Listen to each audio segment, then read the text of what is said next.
Maybe we start with a question, how did you get together with Gu Shengwu? When did you start making plans to work together?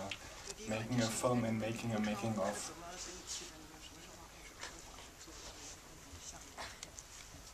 他最初找我的时候，是在09年的7、8月份，然后，对，我们就开始在网上，我就开始，因为对于艾滋病不了解，要先通过 NGO 组织找到了，因为他们有自己的 QQ 群，非感染者是进不去的，所以我们就开始想在网上聊天，通过他们聊天逐渐的了解了这些个人群，然后我们也咨询很多专家，开始，因为我也是一个艾滋盲，通过这样一个过程，逐渐对艾滋病才有了一些了解。Well, we first started in 2009, and we first got together via the internet, and we kind of inquired about the situation of AIDS in China, and we looked into chat rooms because first his film, it was planned that people who were HIV positive shouldn't be in the movie crew, so we looked it up on the internet. We tried to understand about AIDS in China, and we wrote emails, and this is how we also contacted some experts and heard what they had to say, and so we slowly got into the topic. At the end, we beautifully see what had changed in the team, in the film crew, when people talk in the credits. How much time did you spend together in total with the people involved with the film? 就是到最后那个剧组的人也不是说了嘛，就是跟刚刚开始的时候，就是在最后还是非常的不一样。开始大家可能还比较疏远，比较不理解，还比较陌生一点。然后到最后大家都是很亲密的在一起，然后把那个就是感染者看是跟普通人是一样的嘛。那么这个过程大概需要多长时间？因为剧组整个在剧组他们工作3个月，因为剧组拍摄了3个月的时间，大部分人其实因为其实你们看到那个讲座是在开机以前，其实通过讲座大家已经其实了解差不多。那这是还有一些隔阂，是因为其实是人心本身的一种抗拒心理，他可能人知道了艾滋病传播途径，但是可能他们其实是对疾病的一种抗拒心理。但当你和一个人面对面相处的时候，你发现他们也是很好的人，可能是你的好朋友，这样就完全就没有了这样的隔阂。Well, the shooting actually took place for 3 months, and before the shooting started, the crew people already knew about the situation, so they had some understanding before the shooting started. But you know how people are, even though you might know it theoretically, when you come to know these people, I mean, you still have some resistance, or you're a little bit reluctant. So I mean, they knew about it before, they understood it theoretically before the shooting started. Then the shooting was for 3 months, and after that, slowly the gaps were overcome. And I mean, when they were face to face, in the end, they were real good friends. At the same time, you show people who didn't know about the situation. Maybe these were all the extras. They talk at the beginning, and you surprise them with, "Did you know that there are people suffering from AIDS or being HIV positive in our film team?" 就好像有一些那个群众演员，他们不是在刚开始的时候就说了，他们根本不知道，就是在这个拍摄的那个场地有没有一些感染者，然后你是不是给他们就是对他们来说，这是一个他们根本没有意料到，就完全出乎他们意料之外的一个事情，他们根本没有想到，就是在这个地方会有感染者吗？对的，因为群众演员有时候他们是部分，这一些戏拍完之后，下一场戏可能有新的很多群众演员都来，他们可能就不知道。那当他们工作几天之后，他们都会传这里有感染者，然后他们才逐渐会知道。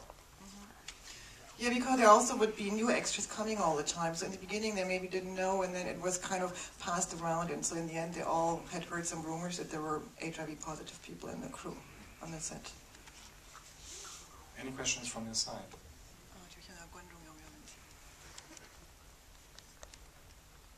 Yes, please. Will the film be shown in China? And if so, do you hope it will change attitudes there? Will the film be shown in China? And the second part I didn't get. And if so, do you hope it will change attitudes there? And if so, will you hope to change attitudes there? Of course. 在中国会不会放这个片子？和你是不是希望就是中国人的一些态度，看完这个片子之后也可以发生一些变化？对，其实是这个项目启动的一个最根本的原因，因为这是一个功能性特别强的影片，它就是为了减少艾滋病的这个传播数量，而且也是让已有的感染者们生活得更好。那这是我们的目的，所以这样的影片想搭建一个桥梁，让更多的中国人能看到这样一个影片，然后让他们理解艾滋病的一个状况，从而改善艾滋病感染者的生活状况。那当然，在北京已经在去年的12月1号，艾滋病日在全国17个省会城市免费放映了只有一次，但是因为电影是一个市场化的一个状况，所以很难推广这样一个纪录片，也没有那么大的经费去做广告宣传这样的一个艾滋病的一个宣传片，所以我们现在尽量的通过这样一个媒体的柏林这样一个平台，希望它能通过这样一个平台能反馈到中国，能让更多的中国人关注这个影片，从而去电影院。当然，因为只有在北京1家影院每周才放1次，所以我们希望能更多的在电影院里能放映。因为本身不是一个盈利的一个影片，就是希望它更多的让中国人看到，从而改善这个艾滋病感染者的状况。Yeah, this is actually one of the aims of this movie, that Chinese people understand better about AIDS, about the transmission ways, and that AIDS people can have a better life. And the film has been shown in China in one movie theater once a week. Also, it has been shown on World AIDS Day. And we do very much, it was free admission. And we do, of course, very much hope that the film can be shown in many more places. But this is also, I mean, cinema is also a marketplace, and we don't have that much money, so we can't make that many advertisements. So, I mean, the Berlin Film Festival is also a platform for us to tell the media about this film, and maybe then they can tell people back in China so that the film can be shown in many more cinemas. Because this is really why we did the movie, so people understand how it works, how AIDS is transmitted, and that they don't discriminate people with AIDS, so people who are HIV positive in China can have a better life. And I hope this platform in Berlin will help us to do something in this way. Do you think the internet in these days can be more and more supportive in breaking the silence about AIDS? 你觉得那个因特网就是在这一方面能给你们更多的帮助吗？好像就是打破这种现在好像是一种默认，就大家都不承认这个或者不谈这个事情，所以通过因特网能不能就是好像就是披露这些事情，或者宣传这些，或者就让人们了解那个感染者的情况，因特网的作用你怎么看？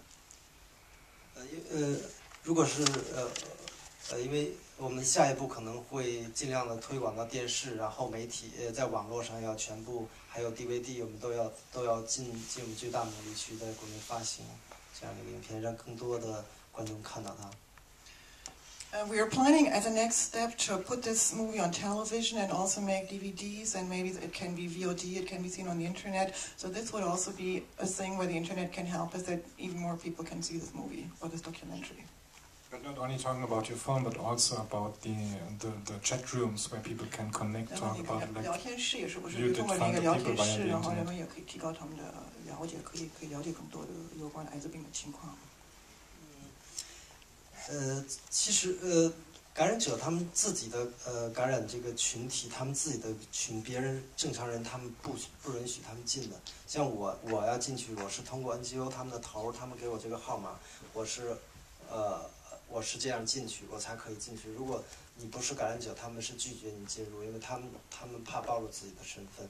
当然，也希望也有一些 NGO 的一些 NGO 的网站是公布的，是可以让普通人去了解。但是就像在座的，我不知道什么状况，比如我是真的不知道艾滋病是在我的生活里和我有多大的关系。如果我不拍这样的影片，所以别人也不会去关注它。Well, actually, I mean, these chat rooms, they don't let you in if you're not positive. And I only could chat with them because an NGO gave me a number, so that was the only way. Normally, they don't want to disclose their identity, so you must be positive in order to enter this chat room. But there are some NGOs who have portals where you can talk or where you can participate or look things up, even though you're not positive. And I mean, I must say for myself, I didn't know very much about AIDS. I mean, before making this film, I understood very little about this problem. Yes, here's a question. Maybe I can give you. 首先那个翻译不好意思，请允许我指出你一个小小的遗漏。刚才那个赵亮导演在回答主持人问题的时候，主持人问到那些群众演员的态度上有变化，赵亮导演有说过，开始人们害怕的并不是得艾滋病的人，而是对这种疾病的害怕，这种人的天性。刚才您翻译的时候可能给遗漏了，对，也不好意思。然后我想说一下，我是在柏林自由大学学公共卫生的，去年10月份已经毕业了，然后现在在柏林的一个很大的医院里工作。那我今天看到那个咱们国内人拍了这么一个，这种其实在德国已经非常谈不上流行，但是已经非常大家比较容易看到的一个题目的影片。然后今天国内的咱们导演能拍出来，我就非常的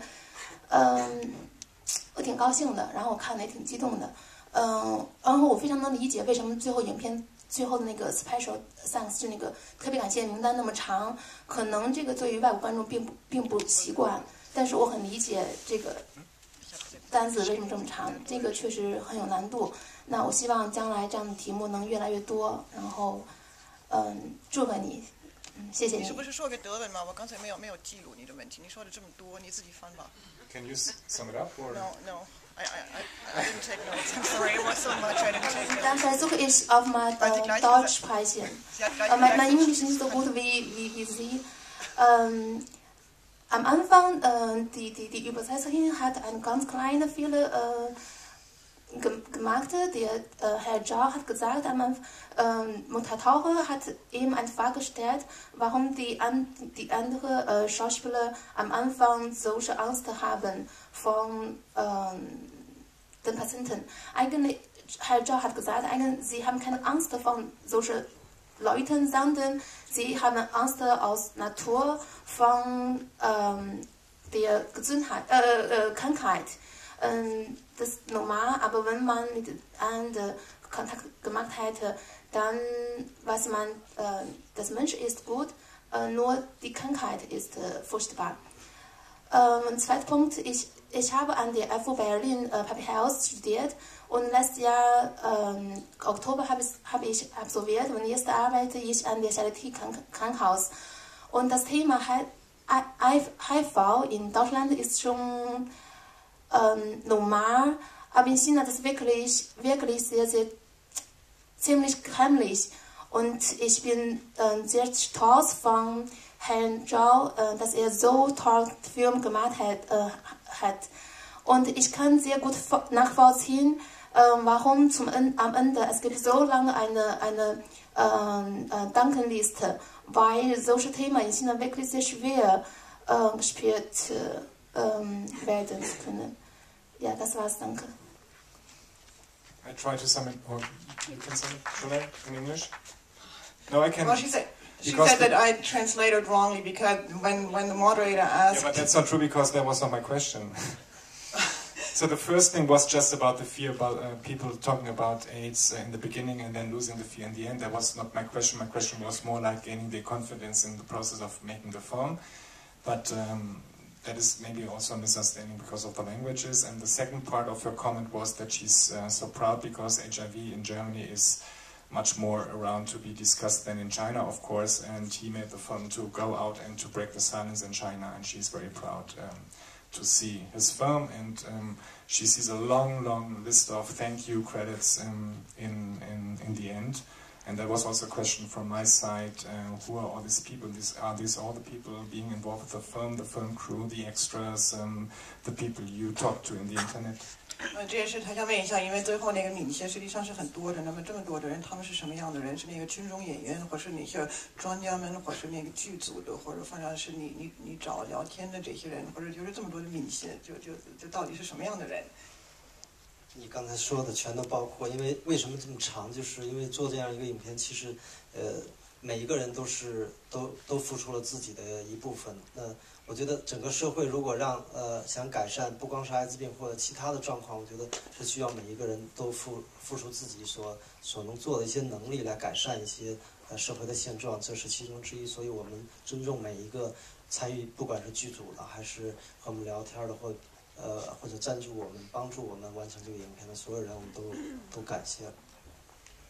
Well, everybody you named actually got some thanks, some credit in the end, because to make such a film, I mean, you need so many people, and everybody gives a different contribution, and everybody just does something so the situation can improve. And so whatever you said, there were the people of the crew, there were the extras, there were people in the chat rooms, there were experts, there were people who gave us all kinds sorts of help. So that's why there are so many, because I included everybody. Any more questions? Yes, please. I was wondering whether combination therapy is available for everybody in China, and whether your public health system is actually paying for it. The question is about combination therapy, if this is available in China and if the system is paying for it. 结合的那种治疗方式，然后在中国那个是免费的这个治疗。对中国，大约是好多年前已经就是因为中国我们叫一线药、二线药，比如说普通的感染者他们吃叫一线药，可能那个能力不是很强，因为早期艾滋病药第一批的抗病毒现在用的是鸡尾酒疗法，那个在国际上已经消失版权以后，中国可以复制，这些都是免费的。但二线药现在我们叫二线药，就是更强度更大的一些药，比如说这个老夏的这个主人公，他一线药耐药以后，他开始吃二线药，也都是免费的，在中国。现在所有的抗病毒药，中国政府都是免费的。Well, in China, we make a difference between first-line treatment and second-line treatment. And like and first, I mean, when you get sick first, you have first-line treatment, and then when it doesn't work, like for Mr. Xia, you go to second-line treatment. And all this is free in China and has been free for very many years. And so first and second-line treatments are all antiviral drugs. Yes? Ja, mich würde interessieren, das war ja nun ein Making-of-Film. Was ist denn der Film, der eigentlich hergestellt wurde? This is a making of what is the film Gu Shangwu is actually shooting in the film about. 其实《欧术外传》是一个因为在电影里边并没有说那个是一个村庄里边人都得了一种病，是一种绝症，类似艾滋病啊或者是什么一种绝症。那在电影里边就不说是艾滋病，是叫热病啊。但是在每个人在遇到绝症在最难的时候看每个人，我觉得是书写人性的一个故事。Well, the film is called It's Life is a Miracle or A Tale of Magic. There are two titles for the film now. And the film takes place in a village where everybody gets sick. It's a mortal disease. It's called the fever. I mean, it's probably about AIDS, but in the movie it's called the fever. And the film is just talking about how people behave, how they handle the sickness. And then it's a story about, a love story about what happens to people and what happens to human relations in the face of this fever. Everybody is attracting. And so why is the disease referred to as a fever instead of said explicitly? 就那个《魔术外传》，为什么就说是日病啊？为什么不具体说是艾滋病？这个其实可能问导演更好，因为我们也有过一些交流。其实，他觉得人在无论是处于什么样的，是热病也好，是艾滋病也好，还是 SARS 也好，当人在一种困境的时候，最能显示出人的那种爱，那种状况吧，是可以检验出来的。I mean, you would have to ask the director, he could tell you better, but I think what he wants to say is no matter if it's a fever or if it's SARS or if it's AIDS, I mean, when you are in this extreme difficulty, he just wants to explore how love and how human relations develop in this kind of extremely difficult situation. Can we talk about the issue of blood transfusions in China, especially in the rural areas where farmers sell their blood and often the needles are contaminated? What sort of progress has been made in educating farmers about the health risks? 就谈到那个输血或者捐血卖血，我们知道就在农村那些穷人他经常卖血，然后那个血可能是不干净的，或者没有足够的那种监测，或者那么在这一方面，特别是在农村地区，就在卖血方面，就输血方面有没有什么进步？因为现在中国的高龄流行趋势是性和男性行为，还有吸毒。那早先在80年代末期90年代中期的时候，是那个因为输血或血制品感染的途径已经没有了，那个已经是过去的。那而且那一些早期的感染者基本上他们都在如果死亡的就死亡，没有死亡他们都是在用这个抗病毒的药。所以现在中国几乎是没有这个，因为输血啊，因为血库的管理已经因为这样一个大的特别伤痛的一个历史故事，所以现在控制的还是比较严的。When you talked about the problem with blood transfusions or blood drives, I mean that happened in the 80s and until the middle of the 19s, and I think this problem has basically been solved. I mean now the main transmission channels are sexual transmissions and drugs, I mean using the same needles. And so the people who got infected via blood transfusions, I mean they're either dead or they have been treated with antiviral drugs. But the problem, it's not a major transmission channel anymore. Yes, please. 我用中文问，我想知道那个里面那个红丝带小学，那个红丝带小学是一个什么样的组织？是那个校长那个女的她自己做的这个事情呢，还是一个政府的行为呢？还是一个什么样的？还有一个就是我想知道，就是因为在最后影片结束的时候，那个老夏的身体状况已经不好，不知道他现在有没有在那个老夏以后怎么样？是吧？对他以后。Okay, there's two questions. One is about the Red Ribbon School. I mean, he wanted to know what kind of school that is, and if Mrs. Liu, if the lady set up the school by herself, and what kind of institution this is. And the other thing about what happened to Mr. Xia, the man who leaves in the end because he got that rash, and what happened to him. 那个红丝带小学实际上是山西临汾的一个传染病医院，他们因为那个地区的输血感染是比较厉害，所以这些母婴感染的孩子，因为大部分都是孤儿，所以这样的孩子他们在家里生活也很困难，所以孩子很多，所以他们就把他们集中到这儿，一边治病一边上学，就是等于因为不是一个真正的医院，不是一个真正的学校，是医院就办的这么一个。就是方便孩子能学习的这么一个地方。那老夏呢，他因为前天我来之前呢，老夏我们又见面了，因为他其实他服用2线药以后，身体一开始是不适应，一直拉肚子，然后他这次来告诉我，他现在不拉肚子，而且他身体现在检测不出有病毒了，就是状况非常好，恢复的。下一个就是找工作的问题。希望他能找到好的工作，就是能适合他的工作。Okay, I mean the school, it's not really a school. The Red Ribbon School is set up by the hospital because she's in a high prevalence, it's a school in a high prevalence area, and there are so many orphans who don't have any way to survive. So they came to this hospital and they're treated there, and then the hospital set up a school so they could learn something. And as for Mr. Xia, I mean, we saw in the movie that he's going for second-line treatment, and first he had problems, he got diarrhea because he couldn't adjust. But I saw him before I came here, and he has adjusted now to second-line treatments, and he's much better, and his next step is going to be to look for work. 我刚才那个问题没有完，就说像那个红丝带小学的话，在中国这样的地方多不多？就特别是给这些被母婴传播以后的这些孩子们呢，因为这些孩子真正的就是最无辜的一些人。The question goes on if there are many institutions like the Red Ribbon School in China, because I mean mother-child transmission is of course one of the very pitiable things, and there are so many orphans in China. So the question was if there are more institutions like this Red Ribbon School. 这是我采访，在中国我还知道另外一个，就是在河南的重灾区的这样一个阜阳，有一个民间的一个妇女，她自己养了10几个这样的收养了10几个这样的孩子。她通过一些 NGO 可以帮助她维持她的日常的一些生活费用。我只是知道这样，其他的可能我还不了解，有别的。I just know about another school in Henan that would be like the Red Ribbon School. It's done by a woman. It's not state-run. It's an NGO gives them money to help with the expenses, and there are 10-something children. So I just know about this one other in Henan province. Yes, there's a question in the back, please. No, in the back. You. Yes, you. 在后面。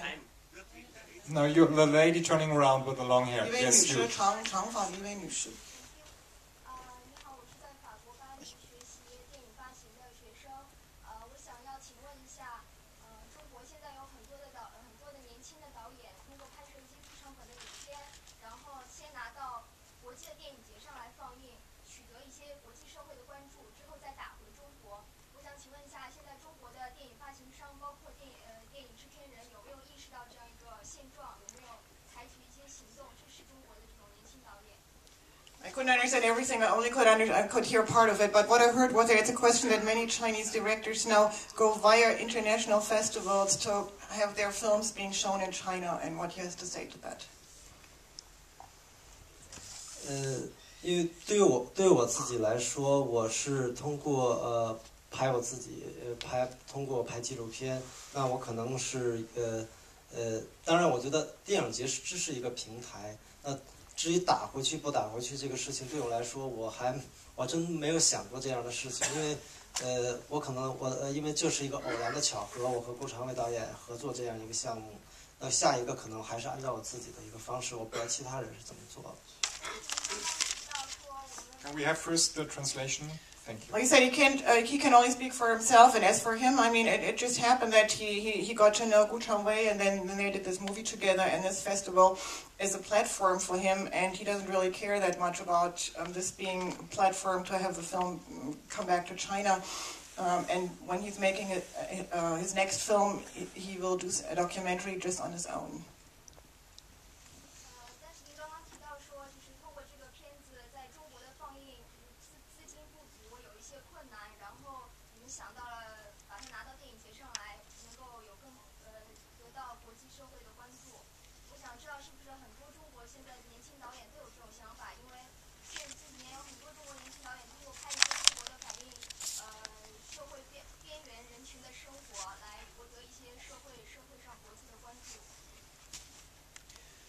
The same question again, that many Chinese directors maybe feel that if they make films about marginal people or problems in society, that these films will not be shown in China, and only when the films are being brought to international festivals and they're kind of given attention to by a foreign audience, and then they find their way back to China.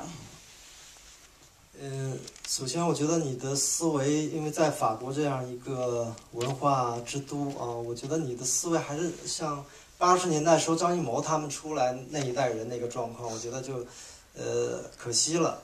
至于我来说，我觉得在国际平台上，在电影节，我觉得是我觉得他们不会是因为你是什么题材，而是因为你的影片足够吸引他们，所以他们会让你参加。Well, I don't know. I think this is kind of a way of thinking like it was in the 80s, like when Zhang Yimou did his first films and through international festivals became very well known in China. But I think now an international festival is just an international platform, and it's not because you're doing a film about a certain topic that a festival will take you, but it's because they find the film attractive in some way that appeals to them. That is very true. 说得非常对。 We are so glad to have you here together. It's a really beautiful film, and I hope it will go to the world, not only in China, but to every country in the world. We have to go on for the next film. Thank you so much for being here, Zhao Liang. We're together. There are more screenings in the festival. Please don't forget our Audience Award. Thank you very much. 也是一个非常漂亮的一个片子，非常感谢您来，然后非常高兴能给我们放这个片子，然后我们希望它能在很多的地方，不仅在中国，而在很多的地方给放映的，谢谢您。